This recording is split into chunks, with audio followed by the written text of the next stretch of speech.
Kalau hukuman ini sifatnya itu kan ada 3 tingkatan. Iya. Berhentikan kalau dia melakukan tindakan kekerasan seksual yang sanksinya berat. Sanksi itu memang perlu untuk ditegakkan, ya perlu diberikan supaya ada efek jera bagi. Assalamualaikum warahmatullahi wabarakatuh. Halo teman-teman yang ada di luar sana, jangan lupa membaca Sering lagi literasi, karena buku adalah sahabat sejati ilmu kekal abadi. dan aksi membangun negeri. Selamat datang di Literaksi. Nah, teman-teman semua yang ada di luar sana, ini merupakan podcast pertama yang ditaja oleh Dinas Advokesma. Pada podcast kali ini, kami akan membahas isu yang akhir-akhir ini sedang hangat nih teman-teman. Nah, di mana kami akan membahas isu tentang kekerasan seksual, terutama di tenaga pendidik. Bener banget Dimas, maka dari itu kami mengangkat tema keamanan kami, hak kami. Hentikan kekerasan seksual oleh mereka yang berkuasa. Nah, kenapa kami mengambil tema ini? Karena di Dinas Advokesma sendiri itu terdapat satu biro yang bernama KSPP. KSPP itu merupakan kepanjangannya yaitu Kesejahteraan Mahasiswa dan Pemberdayaan Perempuan. Nah, sebelum kita masuk ke pembahasan, kenalin dulu nih. Aku, Dimas Aji Prawega Antoni bersama rekan saya Aku Serli Ananda. yang akan menemani teman-teman semua dalam waktu beberapa ke depan. Nah, Oke, benar sekali Dimas. Nah, maka dari itu di sini telah hadir nih di tengah-tengah kita salah seorang yang sangat spesial nih kawan-kawan. Bapak ini merupakan ketua dari satuan tugas yang bergerak di bidang pencegahan dan penanganan di tindak kekerasan di Universitas Riau. Nah, beliau bernama Bapak Dr. Separen MH. Nah, boleh nih Pak lebih lanjut diri. perkenalan diri biar lebih kenal. Oke. gitu. Halo Serli, Dimas. Halo. Apa kabar? Pak. Sehat ya? Alhamdulillah. Ini saya sebenarnya sangat bangga ya, baru kali ini pertama sekali diundang oleh mahasiswa di lingkungan Universitas Riau ya, khususnya jurusan FMIPA Kimia ya. Iya, benar, Kimia, Ya, benar, Pak. jadi ini podcast pertama mahasiswa mengundang Satgas PPKPT Universitas Riau. Jadi kita merasa bahwa Satgas itu tidak sendiri. Iya, Oke. benar Pak. Jadi terima kasih sudah mengundang Satgas PPKPT di podcast Gurindam 12 Perpustakaan Universitas Riau. Perkenalkan, nama saya Dr. Separen MH yang saat ini menjabat sebagai Ketua Satgas PPKPT Universitas Riau, dan saya dosen di Fakultas Hukum Universitas Riau, kekhususan Hukum Administrasi Negara. Jadi singkat cerita, kita nanti akan ngobrol ya panjang tentang lingkungan kampus yang aman dan nyaman dari tindakan kekerasan. Benar sekali, Oke, Pak. Dimas. Nah, mantap ya, bapaknya dari Iya, ini. makanya dari hukum. kemarin tuh ya teman-teman susah banget nih karena bapaknya. Iya. Alhamdulillah hari ini bisa Alhamdulillah, ya. hari ini Alhamdulillah. bisa. Beruntung banget rasanya Himaki bisa mengundang bapak nih. Ya, luar biasa. Hidup mahasiswa. Hidup mahasiswa. Oh iya, mungkin untuk lebih lanjut Pak, mungkin Bapak bisa ini kali ya. Apa sih itu Satgas PPKPT biar mahasiswa itu tahu loh gitu. Oh iya.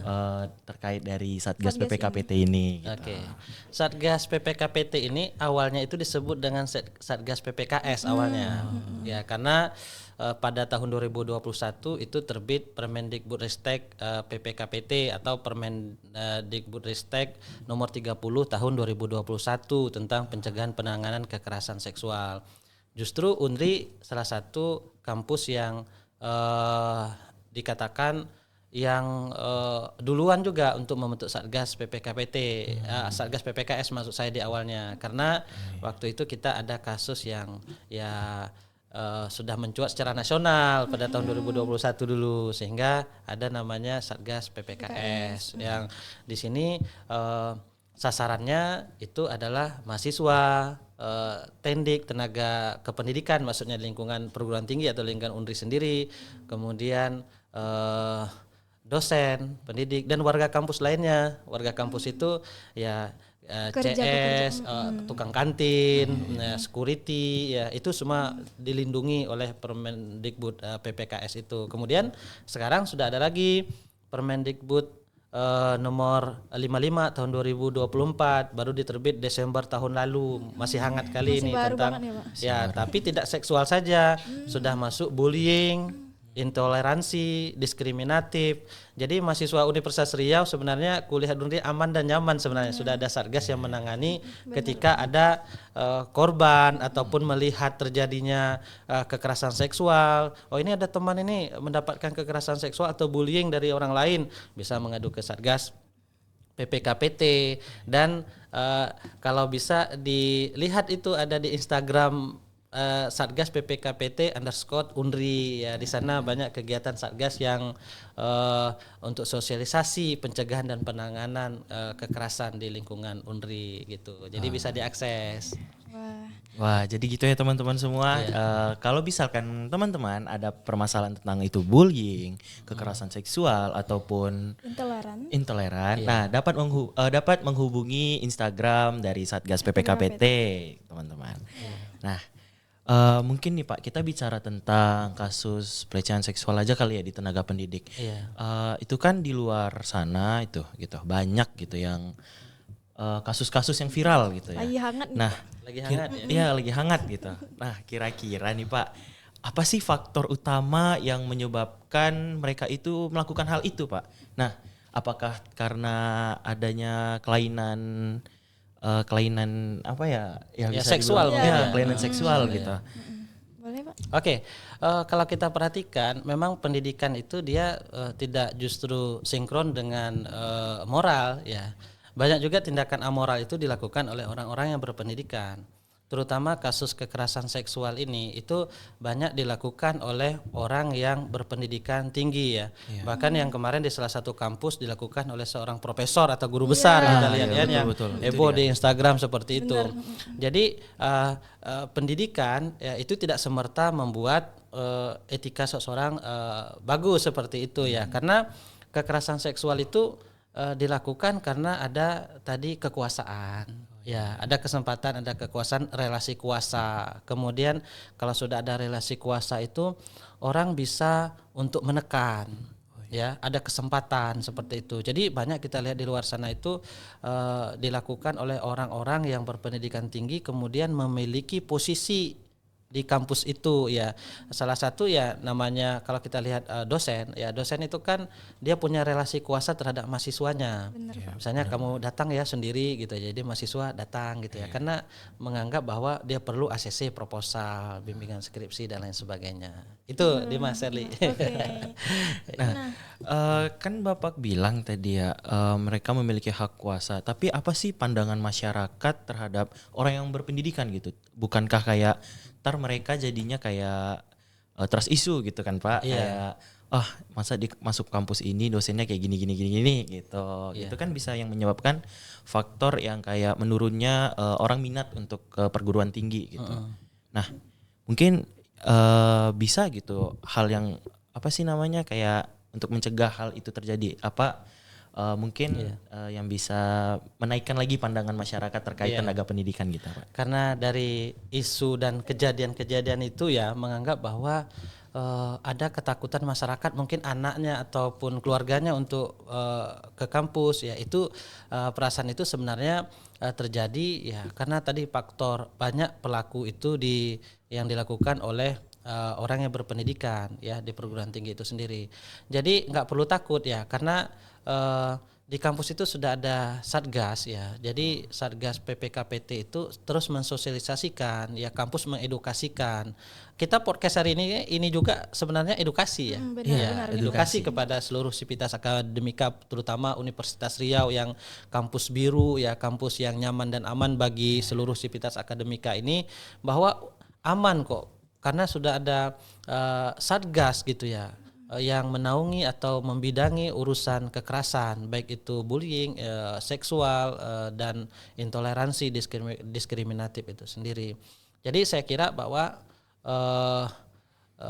perlu ada edukasi tentang permasalahan ini. Kemudian ada kok sanksi gitu ya, ada atau sanksi yang diberikan oleh perguruan tinggi maupun kementerian langsung ya. Sudah ada yang dosen ASN yang diberhentikan, kemudian mahasiswa yang melakukan pelaku itu dia sudah di drop out dari kampus, ya sudah ada juga yang pelaku itu yang ditunda semesternya gitu ya, bisa kena sanksi tingkat teguran rendah, tingkat sedang, dan sanksi berat seperti itu sesuai dengan Permendikbudristeknya. Oke. Terus Pak, kalau di perguruan tinggi nih Pak, kebanyakan tuh katanya cenderung ditutup-tutupi kasusnya, apa iya Pak gitu? Ya sebenarnya faktor yang beredar ya kita lihat di luar situ, kadang-kadang mengatakan bahwa kasus itu ditutup-tutupi karena pelaku itu ada orang yang relasi kuasa gitu, takut nama kampusnya tercoreng ya gitu dia. Jadi takut kampus tercoreng, yang di ini kan public figure, karena masih ada patriarki di kampus ini ya. Di kampus banyak ada patriarki menganggap bahwa nggak mungkin lah orang yang berpendidikan itu melakukan kekerasan, sehingga korban merasa dia tersudutkan bahwa dia adalah korban. Ya banyak orang menganggap nggak mungkin lah dia orang pendidikan tinggi ya melakukan tindakan kekerasan seksual, nggak mungkin gitu pandangan masyarakat. Namun kan ini yang membuat korban itu merasa dia itu takut untuk speak up, untuk bercerita, karena dia akan dianggap dia ini tidak benar apa yang dilakukan dia itu ya. Sebenarnya kampus harus transparansi ya, harus seperti Bu Rektor ya, dia memiliki komitmen yang besar terhadap kasus kekerasan itu, tidak ada toleransinya ya. Unri akan mengambil tindakan tegas bagi siapa saja yang melakukan tindakan kekerasan seksual, bullying dan intoleran. Hal ini yang membuat bahwa ketika rektor saja sudah memiliki komitmen yang tinggi, kenapa kita tidak gitu ya? Karena keinginan rektor bahwa siapapun yang kuliah di Unri ini ya mendapatkan perlindungan ya. Jadi kampus ini kan rumah kedua bagi kita. Ya, benar, Ya, benar, jadi benar. rumah kedua bagi kita, kampus Unri ini ya tempat kita kembali gitu ya. Ya, di sini harus kita nyaman di rumah kita sendiri. Kalau sampai saat ini tuh Pak, hukuman untuk bagi para pelaku ini udah cukup jera belum Pak kalau menurut Bapak? Kalau hukuman ini sifatnya itu kan ada 3 tingkatan berdasarkan Permendikbudristek 55 tahun 2024 itu ya. Ada yang tingkat ringan, tingkat sedang, dan tingkat berat. Kalau yang ringan itu kan teguran. Ya, kalau Permendikbud 3021 tentang PPKS dulu, ringan itu kan teguran, kemudian dia harus meminta maaf di media sosial kampus seperti itu. Sebenarnya itu berat juga sih, karena orang tahu saya ini Udah kena pernah langsung melakukan namanya. kena mental gitu ya. Iya benar Pak. Ya. Malu Sudah jadi. itu ada juga yang sanksi sedang, diskorsing atau ditunda kuliahnya 1 atau 2 semester. Kemudian berat kalau mahasiswa DDO, namun kalau yang ASN undang-undang yang terbaru ini tambah berat lagi itu. Itu kalau dosen NUPTK-nya dicabut oleh kementerian. Jadi nggak bisa untuk mengajar menjadi tenaga kependidikan lagi seperti itu. Kalau dulu kan secara administratif ya ada berlaku lagi PP 21 ya tentang disiplin ASN ya. Di sana kan bisa diberhentikan kalau dia melakukan tindakan kekerasan seksual yang sanksinya berat. Jadi sebenarnya kalau kita menganggap bahwa pelaku itu jera atau enggak, sebenarnya sanksi itu adalah membuat pelaku itu jera ya. Jera untuk tidak melakukan tindakan kekerasan seksual lagi, karena sudah ada peringatan pertama ini ya. Kalau dia ringan, nanti kalau terdapat lagi ya kita sudah ada juga ya yang dikena sanksi ringan, dan alhamdulillah pelakunya itu ya saat ini ya nggak mengulangi lagi perbuatannya ya karena sudah disanksi gitu. Itu saya kira di dalam hukum itu ya sanksi itu memang perlu untuk ditegakkan ya, perlu diberikan supaya ada efek jera bagi para pelaku, karena pelaku ini siapapun bisa jadi korban sih gitu ya. benar, Pak, betul, Ya, betul. laki-laki itu bisa jadi korban. Iya benar Bukan Pak. hanya perempuan saja. Iya, ya, seperti itu, bukan hanya perempuan saja gitu. Ya, Dimas. Gitu. Jadi kan Bapak bilang gitu kan tadi ada hukumannya lah gitu tersendiri. Ya, sanksinya gitu ada ya. sanksinya. Mungkin menurut Bapak apakah hukuman ini tuh termasuk yang kayak bagus gitu untuk membuat jera gitu kan? Masih juga terkadang kita kan nggak tahu, namanya juga manusia ya Iya, Pak ya. iya. Mungkin habis dikasih sanksi mereka malah berbuat lagi gitu. Nah mungkin itu apakah langsung kita bisa nge-DO atau misalkan kalau misalkan dosen itu langsung dicabut tadi hak untuk Iya, mengajar. mengajar. Iya. Oke. Kalau kita lihat ya, sanksi itu yang diberikan oleh kampus berdasarkan Permendikbudristek 55 tahun 2024 ataupun Permendikbudristek PPKS itu, kita ini kan sanksi bersifat administratif. Ya, bukan sanksi pidana. Namun bisa juga korban itu, ya kami sedang menangani kasus juga sekarang sudah masuk ke ranah pidana. Ada korban kita itu ya dari kampus kita, ya kemudian pelakunya dari kampus lain. Yang kita sudah sekarang sudah penyidik sedang melengkapi berkas gitu ya untuk dilanjutkan ke pengadilan seperti itu. Jadi sebenarnya kalau dibilang efek jera, Permendikbudristek ini akan membuat jera sebenarnya. Ya, tapi kalau dia itu korban itu bisa dua loh. Apa Shirley sama Dimas. Korban itu mau sanksi administratif kampus saja atau dia ingin membawa ke ranah pidana, itu hak korban. Ya, kalau dia merasa kampus, silakan kampus selesaikan melalui Satgas PPKPT dan hak saya juga untuk melaporkan ke pidana, silakan gitu.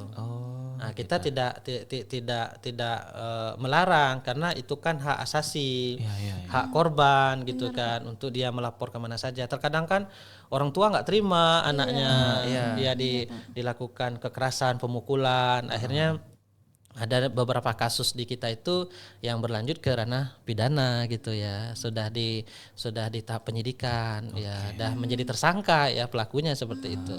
Berarti memang udah dibawa ke gini ya Pak, jalur pidana gitu ya. Bisa dua milihnya, dia mau yang mana, bisa administrasi atau ke pidana. Nah, tapi di kalangan masyarakat gitu ya Pak ya, mungkin kita nggak tahu ini di daerah mana, tapi saya dengar-dengar juga ada. Nah, kenapa kayak misalkan ada kasus kayak gini gitu tuh, malah cenderung korban gitu yang disalahkan, kayak ini kamunya aja nih yang nggak bener nih gitu. Iya, Pak, Kadang misalkan kayak si ceweknya lah, kayak ini ceweknya nih nggak bener gitu kan, ada juga yang seperti itu gitu. Gimana menurut Bapak tuh? Iya, jadi Shirley sama Dimas ya sering kita lihat di Instagram ketika ada kasus kekerasan seksual diposting di Instagram siapapun, pasti kita lihat komentar itu banyak menyalahkan korban. Iya betul Pak, Ya, itu dia. banyak menyalahkan korban. Kenapa sih kamu jalan sendiri? Kenapa kamu nggak teriak gitu? Ya, karena korban ya ketika pelakunya itu kan sering dilakukan oleh orang terdekat. Ya, kalau orang terdekat sudah melakukan itu biasanya tubuh korban itu membeku ya. Dia nggak bisa ngapain gitu. Beda kalau pelakunya itu orang tidak kita kenal di bus gitu ya, di kendaraan umum misalnya menyentuh bagian sensitif kita. Ngapain lo kan nyentuh gua gitu ya? Kenapa sih lo nyentuh aku gitu ya? Tapi kalau orang terdekat, orang yang nggak mungkin melakukan itu, ya dia akan membeku tubuhnya, nggak bisa dia berteriak gitu. Ya seperti itu. Terkadang banyak ya netizen itu sering menyalahkan korban. Maka dari itu kalau korban itu kita rangkul, harus kita beri dia itu penguatan, ya. Jangan sekali kita menyalahkan korban. Maka teman kita inilah yang menjadi gerbang pertama untuk membantu korban itu. Kalau temannya sendiri aja sudah menyalahkan dia, ya otomatis dia akan down. Bisa dia menyalahkan dirinya sendiri gitu ya. Ya misalnya kenapa kamu keluar sendiri? Ya karena dosennya minta saya sendiri datang ya seperti itu ya kan. Ataupun kenapa kamu jalannya itu nggak pulang jam segini? Ya nggak bisa kita menyalahkan dia karena semua orang berhak untuk aman. Ya benar Ya, Pak. Ya semua orang berhak untuk aman. Benar. Jadi Iya. lanjut. Iya silakan. Jadi ini kan kata Bapak tadi bahkan udah sampai ada yang ke pidana ya Pak. Iya benar. Nah, tantangan terberat dari Satgas PPKPT nih Pak, dalam menanggapi kasus-kasus ini terutama di kalangan tenaga pendidik, apa tantangan terberatnya? Ya, kalau kita di Satgas PPKPT karena mendapat dukungan penuh dari pimpinan perguruan tinggi, ya terutama dari rektor, wakil rektor 1, 2, 3, 4, kemudian dukungan dari dekan gitu di setiap fakultas, ya semuanya menjadi energi bagi kita di Satgas PPKPT Universitas Riau ya, karena energi inilah yang membuat kita semangat ya bahwa Satgas itu ya mendapatkan perhatian dari mereka. Kemudian tantangan terberat kita ini karena kita ini kan di kampus gitu ya. kalau di luar sana itu kan perlindungan terhadap hakim misalnya itu kan berlapis gitu ya. Kalau Satgas PPKPT ini kitalah yang menjadi penyidik, kita menjadi jaksa penuntut umumnya, kita menjadi hakimnya menentukan sanksinya, sehingga keamanan kita itu kurang. Ya seperti itu ya, karena kita hidupnya di lingkungan kampus. Kemudian yang harus kita ambil keputusan itu orang yang kita kenal. Iya lagi. Bener Pak. Ya kan? Nah, misalnya Dimas sama Shirley, ketika Dimas melakukan tindakan melawan hukum misalnya, Shirley yang akan menjadi jurinya, itu tantangan berat bagi Shirley, Sementara apalagi teman kita. Shirley. Ya, sebenarnya teman Shirley, apalagi kita orang yang kita kenal, yang kemudian orang ini kolega kita misalnya, sama-sama mengajar ya seperti itu, dan dia terlapor, ya mau tidak mau ya kita ketika pemeriksaan kita mengatakan bahwa kita tidak ada kepentingan apapun ya seperti itu, kita menjalankan tugas saja gitu ya. Tantangan terberatnya ya seperti itulah, karena kadang-kadang kan pelakunya itu kan ya mahasiswa itu pernah kuliah dengan kita, kalau dia mahasiswa, kalau dia tendik ya teman sering kita ketemu, kalau dia dosen ya orang terdekat kita juga ya seperti itu. Itu yang menjadi tantangan kita kalau untuk di lingkungan perguruan tinggi ini ya gitu. Itu ya, jadi kayak kita tuh nggak bisa kayak terlalu cepat gitu menangis, soalnya kan misalkan ya kayak tadi ya teman gitu ya kan Pak, Harus tetap adil gitu. harus tetap adil gitu kan. Nah mau itu teman kita, mau itu sahabat kita yang namanya juga kasus yang harus diselesaikan, ya kita harus netral ya nggak sih? Iya benar. Iya. Nah mungkin dari Bapak sendiri apa gitu untuk dukungan terhadap korban yang sering terjadi kasus pelecehan seksual gitu, terutama kan kayak yang seperti tadi nih, ada yang salah satu mahasiswa di Unri itu dilecehkan dengan kampus luar. Nah mungkin itu dukungan seperti apa yang harus kita berikan gitu terhadap korban gitu Pak? Oke. Jadi di Satgas PPKPT itu kan ada 7 orang anggotanya. Ada unsur dosen, ada unsur tendik, dan ada unsur mahasiswa. Jadi di Satgas itu ada salah satu bidang pendampingan korban.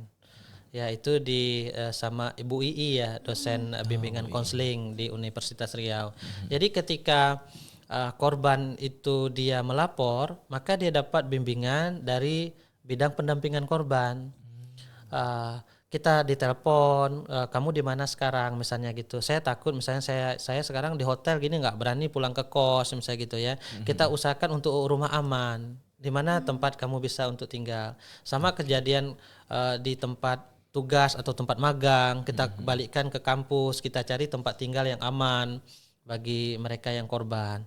Kemudian kita bimbing psikologisnya. Ada pembimbing psikologisnya, itu ada beberapa kali. Misalnya terkadang korban itu malam terbangun, dia terpikir ya. Nah dia perlu bercerita. Nah, kemudian pendampingan sampai ke pidana, kita damping ke kantor polisi.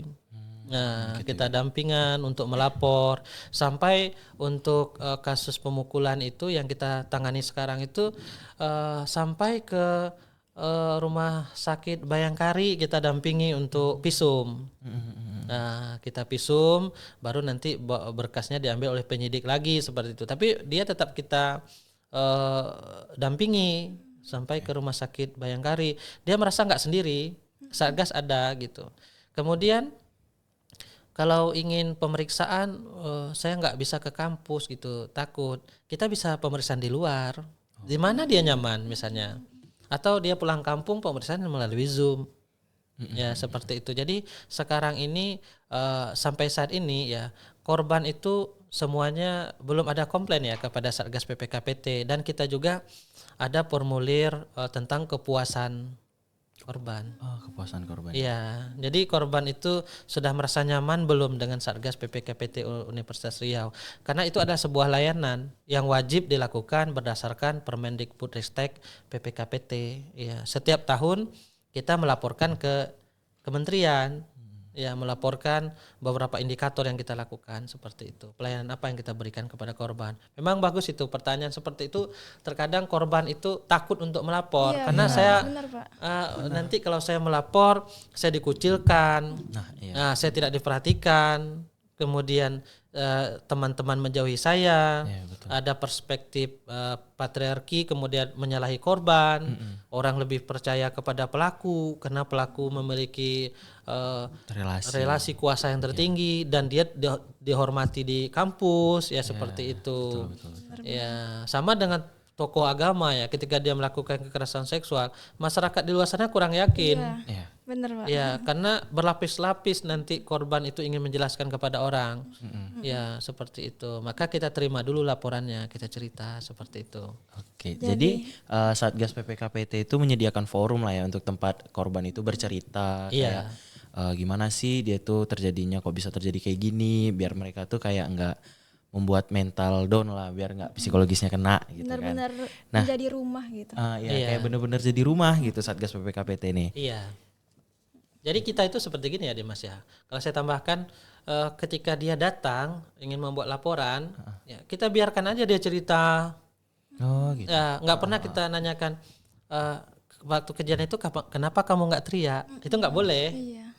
Iya. Iya, karena akan membuat dia merasa tidak nyaman dengan pertanyaan seperti itu. Oke. Ya, jadi kita harus menjaga mentalnya juga ya. Kita harus dukung dia seperti itu. Jangan sampai nanti kita seperti menyalahkan, menyudutkan dia selaku korban. Kita sudah bersyukur dia mau speak up, mau bercerita gitu. Seperti itu. Jadi hal-hal seperti itu harus kita yakini, kita lakukan ya supaya para korban itu berani. Saya yakin ya banyak korban itu nggak berani speak up karena itu tadi dia tidak dapat dukungan dari lingkungan terdekat mereka.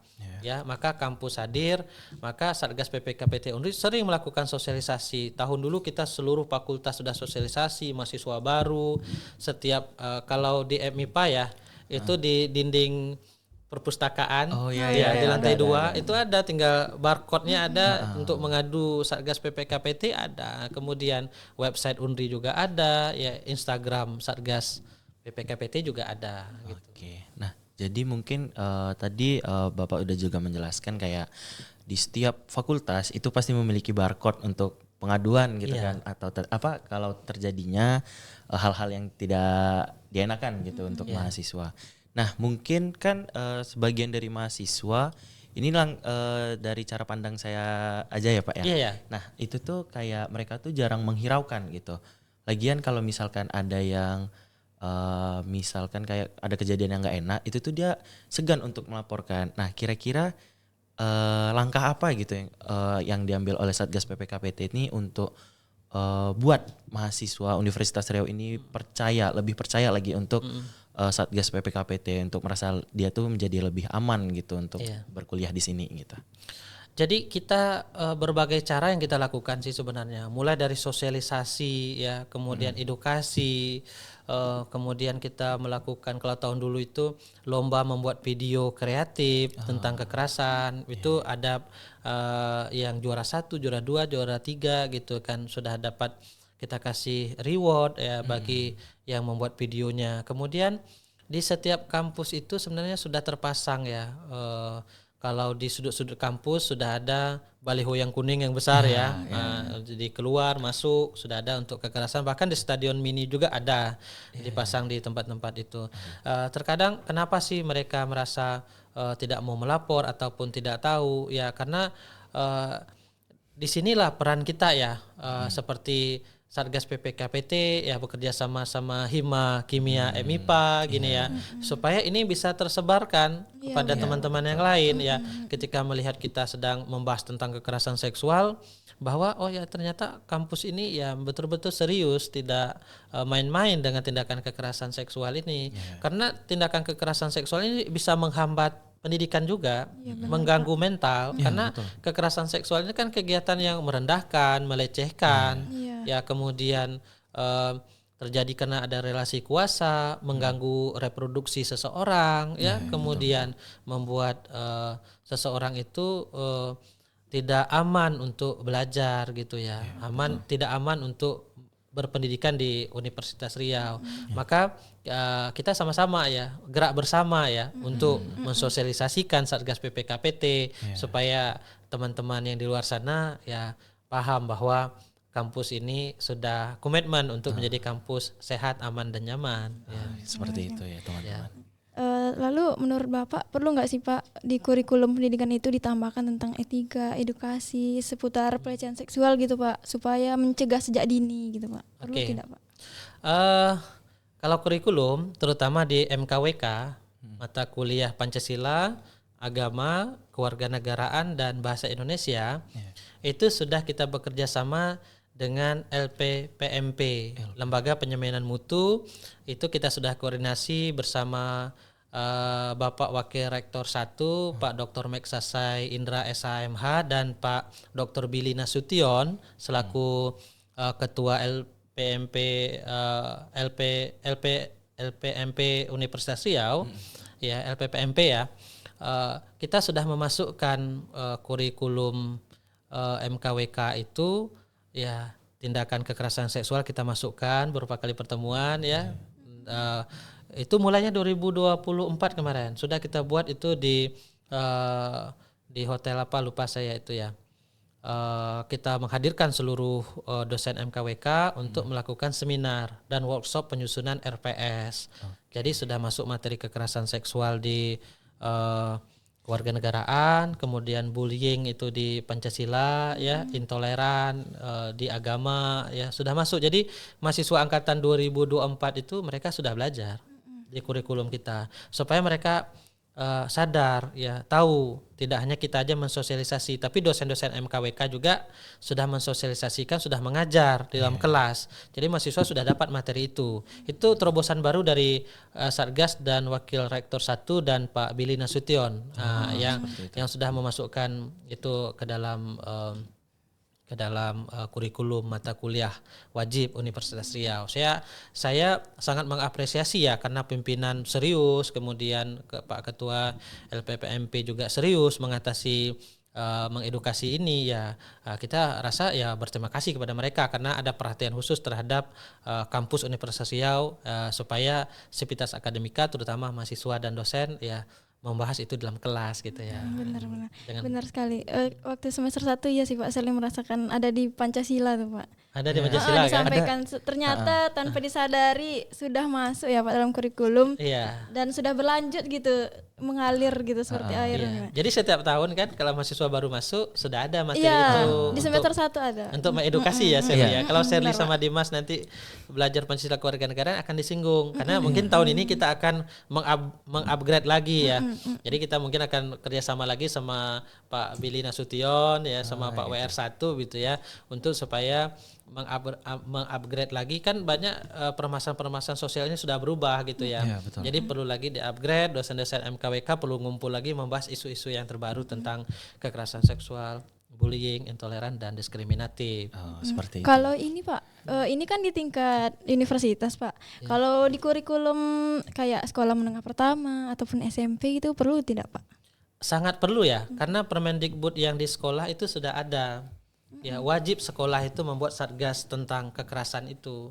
Karena sudah ada Permendikbud nomor 46 tahun 2023. Itu sudah ada terbit. Ya, Permendikbud tentang kekerasan di satuan pendidikan mulai dari taman kanak-kanak ya atau Raudatul Anfal kalau dari Kemenak ya, ada di tingkat SMP, SD, SMP, SMA, SMK sederajat.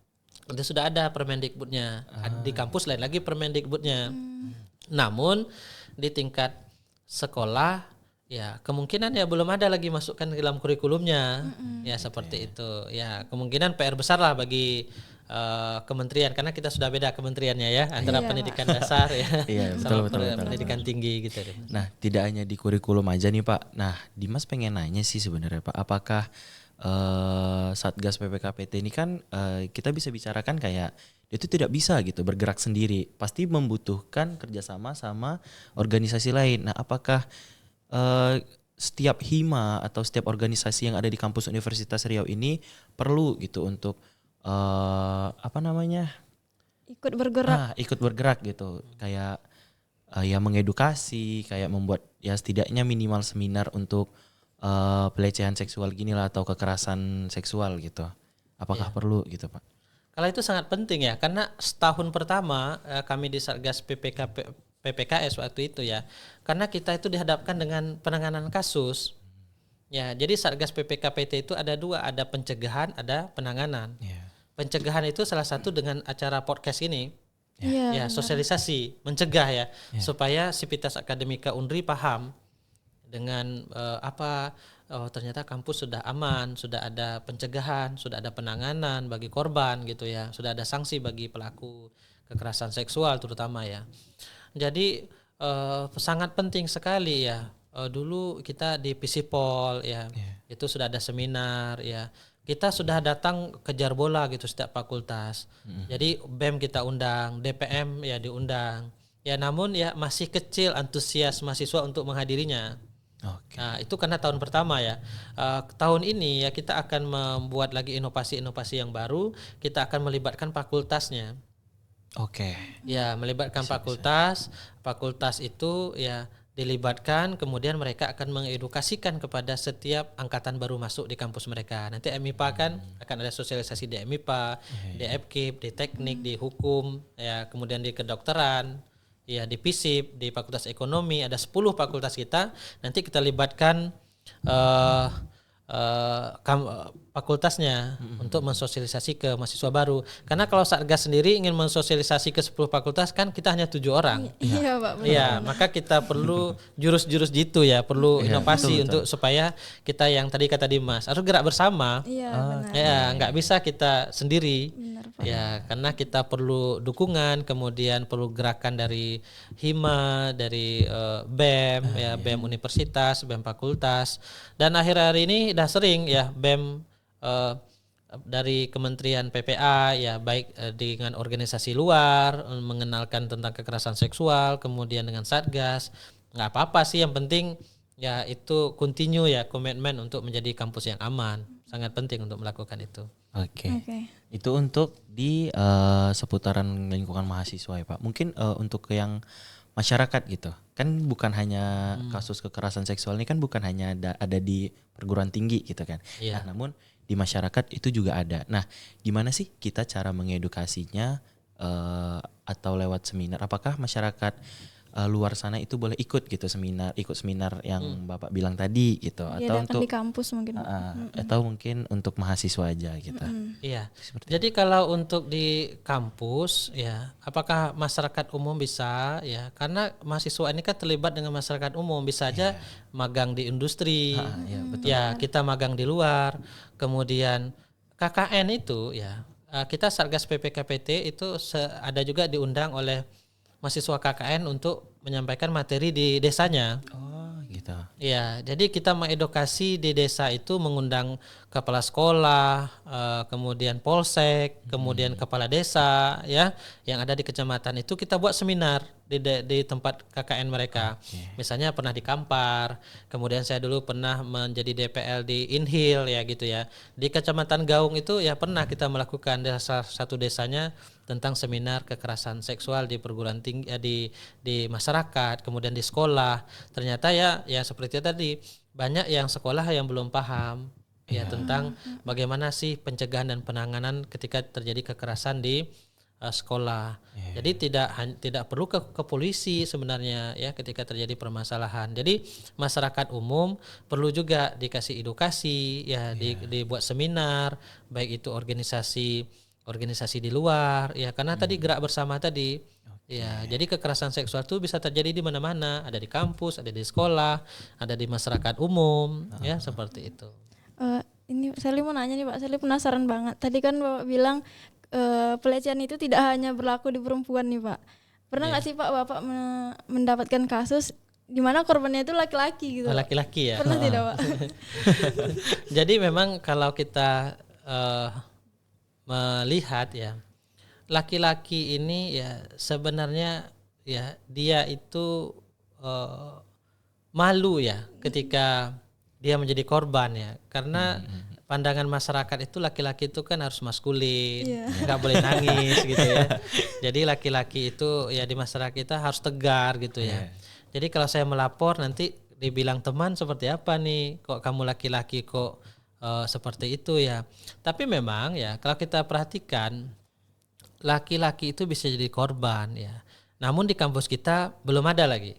Ya, laki-laki itu dia melapor ya. Karena tadi faktor yang saya katakan tadi, karena perspektif masyarakat ya seperti saya bilang, laki-laki itu nggak boleh cemen ya. Kalau laki-laki cemen itu sanalah pulang tidur di ibunya gitu ya, kayak perempuan gitu kan. Itu yang sering disebut di masyarakat, sehingga mereka ini tidak mau melapor. Sebenarnya kalau dibilang dia pernah jadi korban, mungkin pernah ya gitu ya, mungkin dicubit ya, udah tuh ditampar ya, diapakan. Jadi kadang-kadang hal itu jarang ya laki-laki itu ingin speak up kalau dia itu adalah korban.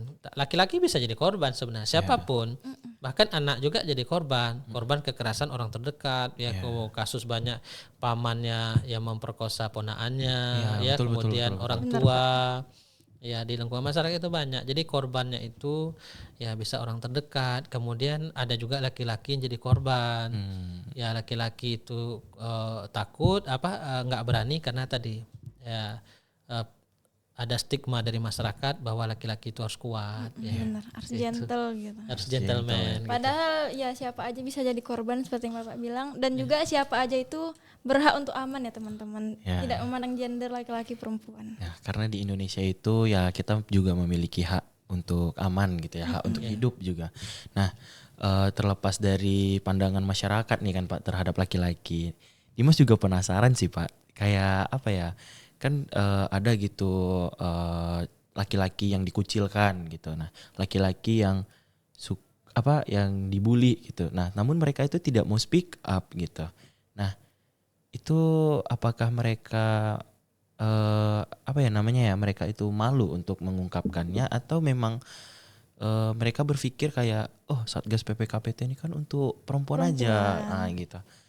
Mungkin itu gimana gitu Pak tanggapannya Pak? Iya.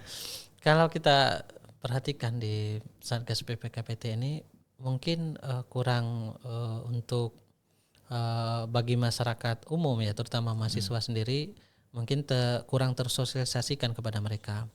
Karena kalau kita lihat sasaran itu kan mahasiswa. Satgas itu sasaran Permendikbud itu adalah mahasiswa, tendik, tenaga kependidikan, dan warga kampus. Dia tidak hanya untuk perempuan saja. Ya kan disebut mahasiswa pasti laki-laki dan perempuan gitu kan. Tidak ada untuk mahasiswi saja gitu. Nah, jadi ini terkadang ada stigma tadi yang saya katakan, karena kalau dia melapor ya dia dianggap laki-laki yang lemah ya, seperti itu. Jadi stigma itu yang membuat mereka malu untuk melapor. Justru kalau untuk yang laki-laki ya, korban kekerasan seksual itu kan yang paling banyak melapor itu ketika perempuan menjadi korban. Iya, benar sih. Kemudian perempuan dengan perempuan ya bisa melapor. Kemudian ya korban kekerasan laki-laki dengan laki-laki ya, seksual bisa juga melapor. Yang paling rendah itu ya ketika ya laki-laki korban dari kekerasan yang dilakukan perempuan. Seperti itu. Jarang juga ya. Jarang terjadi. Yang banyak itu adalah laki-laki. Perempuan yang menjadi korban laki-laki. Betul. Ya. Yang paling sedikit itu kan laki-laki menjadi korban, tapi mereka bisa jadi korban. Ya, jadi memang perlu ya pemahaman secara menyeluruh bahwa kekerasan seksual itu bisa menimpa siapa saja, di mana saja. Gitu. Baik di tempat kita belajar, di lingkungan masyarakat umum bisa terjadi. Ya, baik kita sedang sendiri atau beramai-ramai. Lagi nonton konser aja bisa terjadi kekerasan seksual. Benar. Ya, bisa kita saat nonton di keramaian, di kendaraan umum, ya, bisa terjadi kekerasan seksual. Bahkan di tempat ibadah juga terjadi. Iya, betul. Tempat ibadah. Kadang ada kita lihat tuh, ya laki-laki pakai mukena ya, masuk ke dalam tempat ibadah perempuan tiba-tiba kan. Itu yang lagi heboh kemarin ya kan. Betul. Nah, kita lihat yang ditangkap oleh Satpam kan.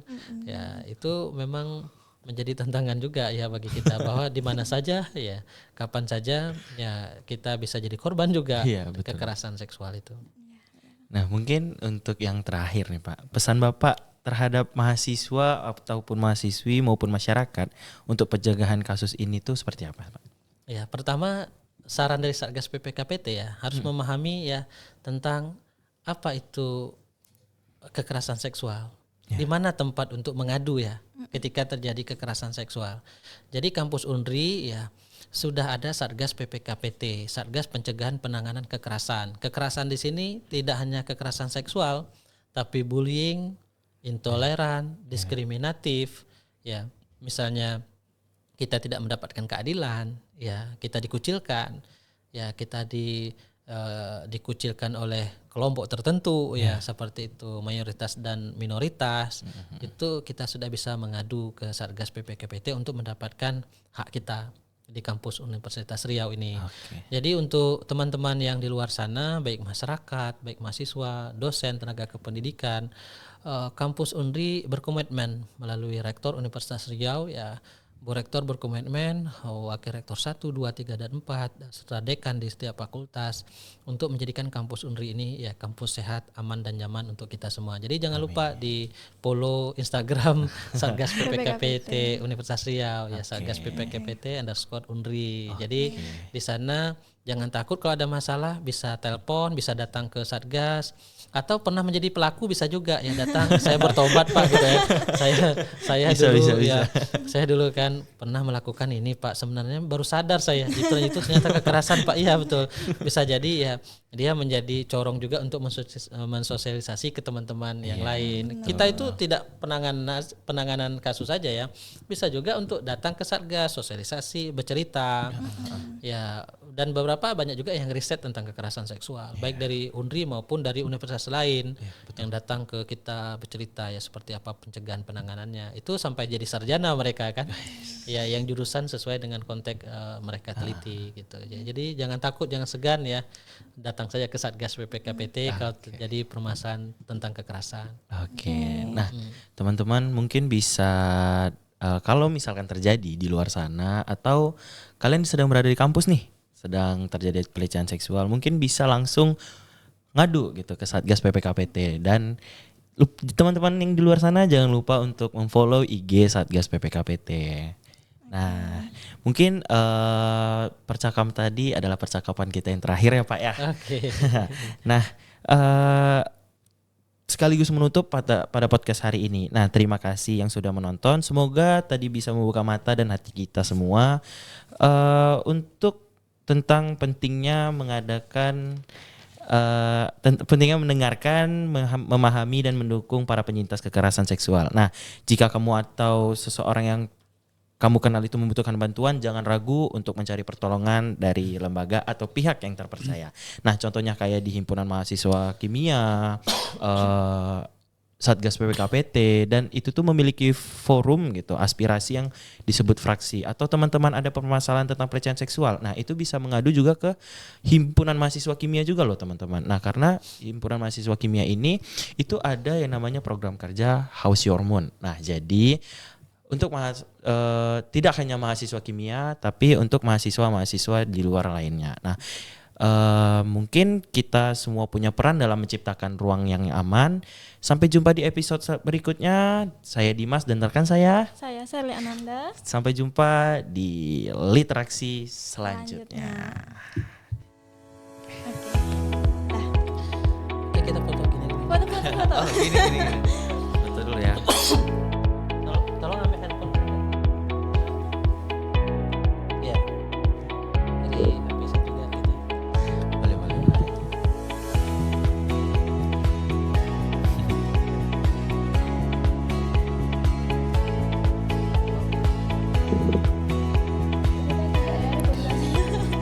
Tangan kita gini ya. Coba mencegah gitu.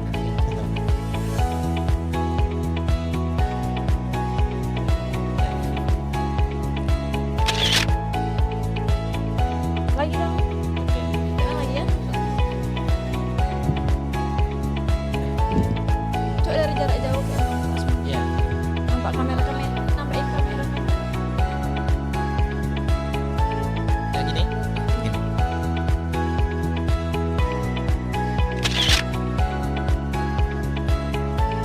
Ya bebas lah sekali. Lagi, dikit kali.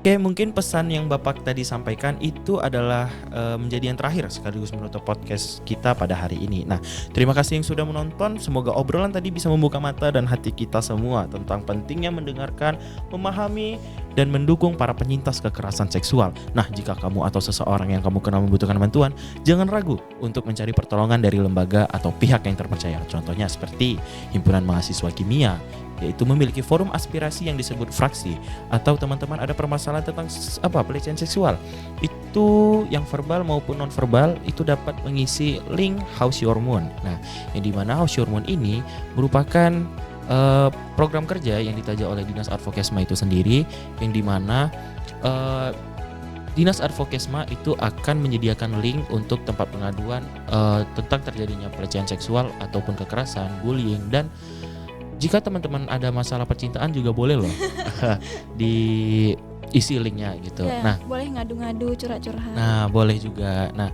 mungkin cukup sekian untuk hari ini. Kita semua punya peran dalam menciptakan ruang yang aman. Sampai jumpa di episode berikutnya. Gua Dimas, Gua Shirley, Advokesma, dengan aspirasi membawa perubahan. See you guys.